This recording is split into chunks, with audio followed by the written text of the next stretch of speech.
A while back, I started playing piano again, and I was practicing piano. I was learning these pieces. It's all gonna make sense as to why you have no creativity anymore. I was practicing piano, and I realized my music didn't sound as good as everyone else's music, and I didn't get why. I knew the right notes, I was pressing the right things, and I was looking into this, and apparently, what was happening was that I wasn't playing musically. Like when you play piano, it's not as simple as just pressing the right notes. You need to press them in a certain way to match your own impression of the music so it sounds musical and emotional and whatnot. And I was looking at this, okay, and I was, okay, cool.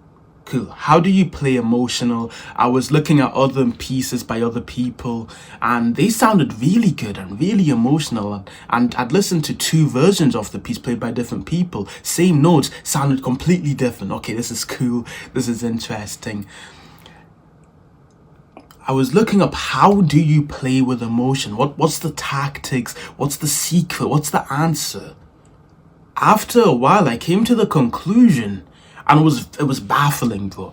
I came to the conclusion that in order to play with emotion and with like nice musical touch, the secret is just to use your creativity and interpret the music in the way that you interpret it. Basically, what I'm trying to say is there's no one answer. There's no one size fits all. This is it.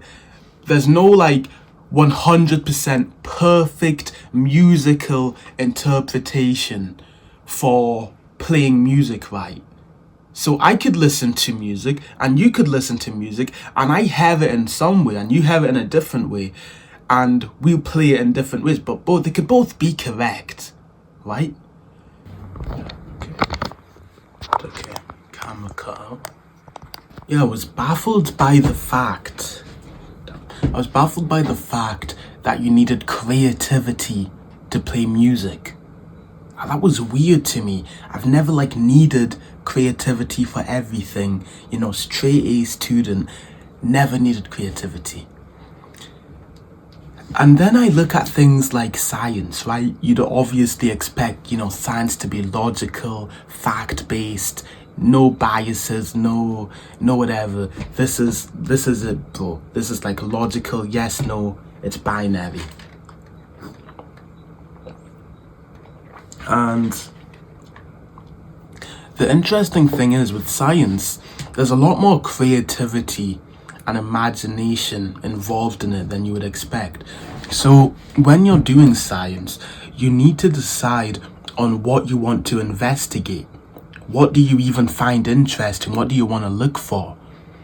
You need to come up with your own experiments for it. You want handed experiments on a golden platter. No, you need to think of, what could I test in order to figure out the result for what I'm trying to look at, which are both obviously things you need to think about a lot, and there's a lot of research and imagination involved in this, right?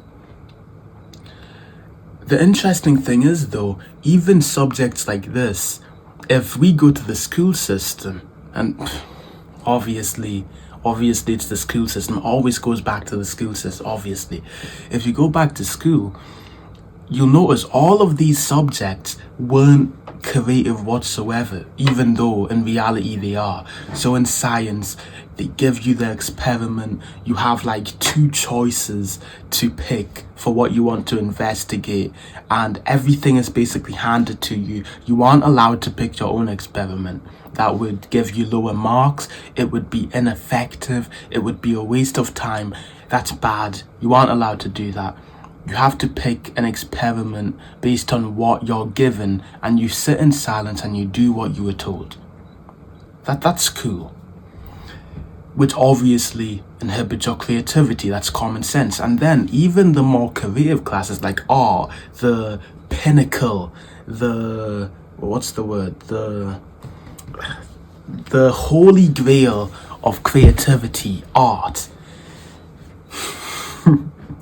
Art, bro. Art, I did art. I got A, I think. Yeah, I got an A in art. And there was no creativity required at all. Like, you had to basically copy and paste this photo. So you had a portrait of some realistic photo of like different objects arranged, and you needed to basically draw it as it was there. So you aren't allowed to do your own art style. It needs to be realistic, like how the teachers told you to do it. And you do that for like a year. You give it to the teacher, and generally you'll get a high mark if you aren't completely like brain dead. And that's basically it. There's no creativity in that, bro. There was no creativity in school whatsoever, even for the subjects where you would expect creativity. And of course that probably isn't good if you're trying to become a creative person. Social media is obviously another huge factor. I mean, I don't think I really need to explain it. Everyone has already talked about this. Being glued to your phone, getting constant stimulation is obviously inhibiting your brain. And also, society.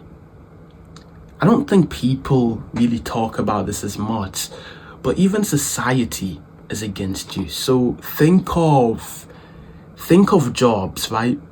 The cornerstone of civilization, jobs. When you're in a job, creativity is strictly forbidden, basically, because you can't just come up with your own solution to things. There's a set solution that you've gotten by the manager or whatnot in order to solve this problem. If you're trying to come up with your own stuff, you could potentially make losses for the company if you mess up. It's a complete negative for them, so they basically ban you from trying anything that you think would work. There's no creativity involved. Maybe for a few jobs, but that's about it. And if you think of like business, what is a business? Think of it, like, what is a business? Well, it's literally you coming up with your own creative idea to make money, right? But it's extremely frowned upon. Like, of course, on social media, you see all of these influencers promoting business, telling you it's the best way to make money now, today. But influencers don't represent the viewpoint of society. Society does.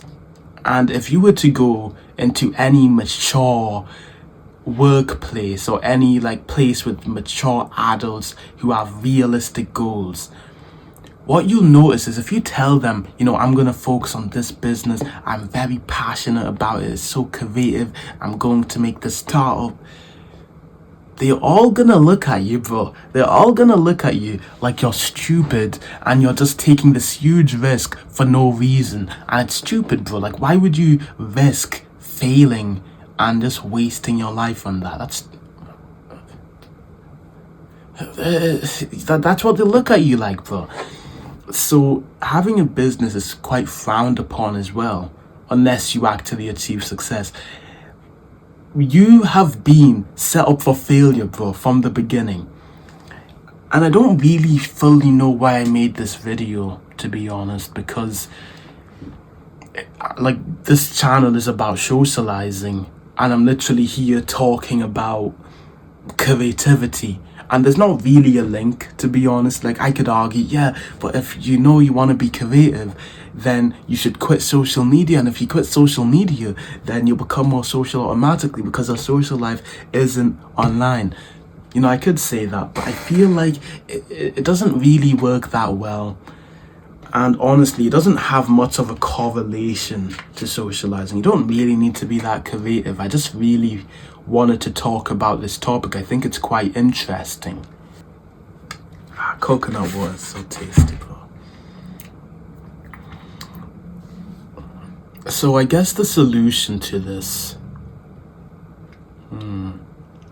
the solution would probably be like either living like a complete caveman.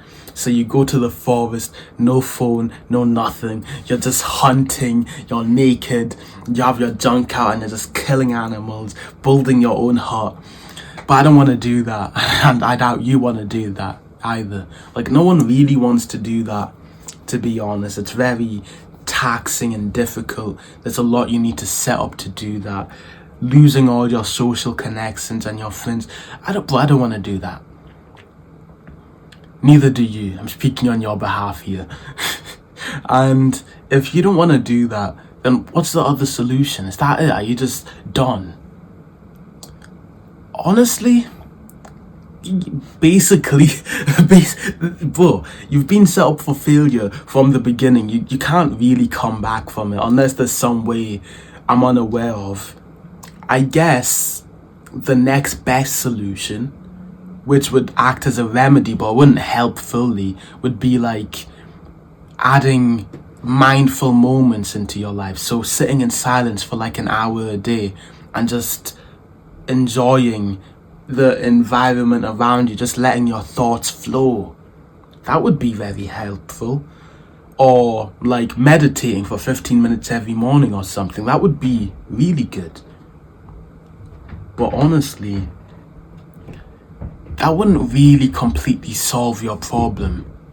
That would just, it would like postpone it. But you're still watching social media, you're still consuming so much stimulation that it doesn't really solve much. And I feel like there's not really any way to come back from that. Like, you can't fix your creativity because, again, you were set up for failure from the very beginning. That's just how it's been for you. It's unfortunate. We've all been cursed. Shame.